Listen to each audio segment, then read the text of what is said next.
As more and more investors are looking to support their personal values with their dollars, the financial industry has seen an expansion in what's known as ESG investing, which stands for environmental, social, and governance. In the early years, ESG mainly focused on narrow measurements, like reducing carbon emissions or divesting from tobacco stocks. Today, it includes a wide variety of values-based investing, including supporting the LGBTQ community.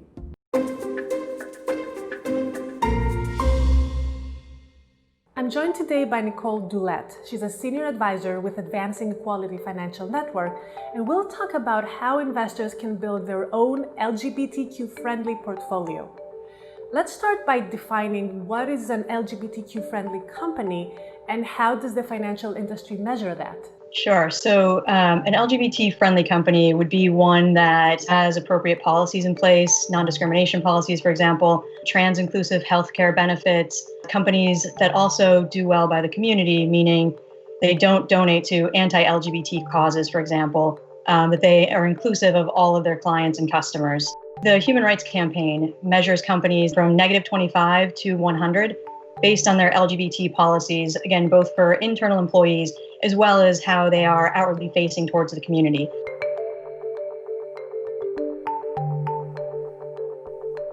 Where do you see the significance of new indexes as the industry evolves this way? The index is a data set.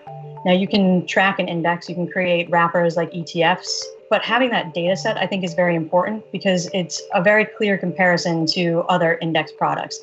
There's nothing that can influence it by investor demand, for example. And so I think it's a very clean way to compare performance. Since inception, the LGBTQ 100 index has outperformed the S&P 500 by 2%.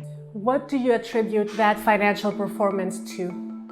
Companies that are paying attention to those factors tend to be doing better risk management. So companies that are paying attention to how they treat their employees. If you have an employee who feels comfortable coming to work every day and bringing their whole self to work, they're a lot more likely to feel loyal to the company. They're more likely to be engaged at work, which generally means more productivity. They're far less likely to file a discrimination lawsuit. So I think you're going to see more and more different index products come out. The more consumer dollars that go behind these index products, the better it is for the economy, frankly. The more it influences companies to take these factors into account.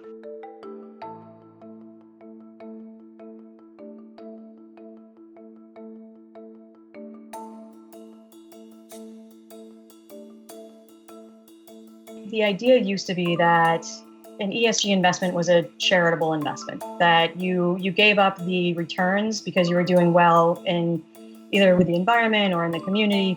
But I think if you look at recent data, that the ESG funds have outperformed pretty much all traditional competitors. In addition to that, I think younger generations also see that you can do well while still doing good.